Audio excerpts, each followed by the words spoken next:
उस दिन ठंडी बरसात की रात थी। मुंबई की मरीन ड्राइव पर टैक्सी ड्राइवर राहुल ने एक यात्री को अपनी गाड़ी पर उठाया। यात्री सफेद कुर्ता पहना हुआ था, उसकी आवाज धीमी और शांत थी और उसके हाथ में एक सूटकेस था।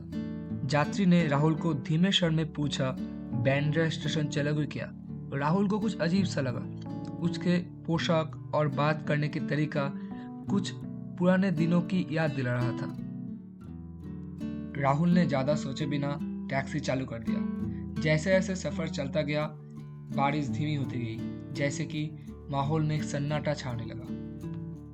यात्री ने खिड़की से बाहर झुकते हुए कहा, मुंबई कभी नहीं सोती, लेकिन कुछ जगह रात के अंधेरे में और भी गहरी खामोशी ओढ़ लेती है, और कुछ चीजें जो नजर आती है वो हमेशा वैसी नहीं होती जैसी दिखती है। जैसे ही टैक्सी फ्लाईओवर पर उठी, राहुल को कुछ अजीब सा लगा। अचानक रेडियो में तेज स्टैटिक शोर गूंजने लगा। राहुल ने रियरव्यू मिरर से यात्री को देखने की कोशिश की, लेकिन यात्री का प्रतिबिंब अस्पष्ट लग रहा था। राहुल ने आंखें झपकी और रियरव्यू मिरर पे फिर से देखा, तो सब कुछ सही था। कुछ मिनट के बाद टैक्सी बांद्रा स्टेशन पहुंचे और राहुल पीछे देखने गया तो पीछे की सीट में कोई नहीं था, लेकिन यात्री का सूटकेस वहीं पर था। राहुल ने घबरा कर टैक्सी रोकी और पीछे मुड़कर देखा। सीट बेल्ट बंधा हुआ था, दरवाजा बंद था, लेकिन यात्री नहीं थी। तो यात्री क्या कहा? कांपते हाथों से राहुल सूटकेस खोला। सूटकेस के अंदर एक न्यूज़पेपर रखा था। तारीख थी 12 अक्टूबर 1985। न्यूज़पेपर का हेडलाइन पढ़ते हुए राहुल के सांसें थम गई।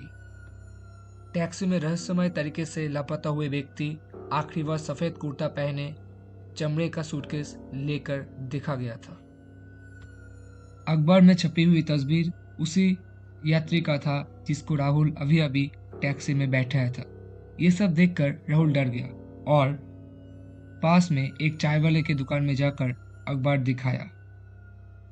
उस अखबार को देखकर बूढ़े चाय वाले की आंखें चौड़ी हो गई। बूढ़े आदमी ने राहुल को कहा, बेटा, यह आदमी 40 साल पहले गायब हो गया था। वो एक बैंक मैनेजर था जो रात को घर लौट रहा था। आखिरी बार उसे एक टैक्सी में बैठते देखा गया था, लेकिन उसके बाद वो कभी वापस नहीं आया। उसका ड्राइवर यही कहता रहा वो अचानक गायब हो गया, लेकिन किसी ने उसकी बात पर यकीन नहीं किया। ये सब सुनकर राहुल के हाथ से सूटकेस गिरते गिरते बचा। अगले दिन उसने पुलिस रिकॉर्ड की जांच की। वही केस, वही आदमी, वही सूटकेस। आज तक कोई नहीं जानता था कि उस बैंक मैनेजर के साथ क्या हुआ था, लेकिन हर साल 12 अक्टूबर की रात मरीन ड्राइव के पास कोई टैक्सी ड्राइवर दावा करता है कि उन्होंने सफेद कुर्ता पहने हुए एक हाथ में सूटकेस लेकर एक आदमी को हाथ देते हुए देखा था।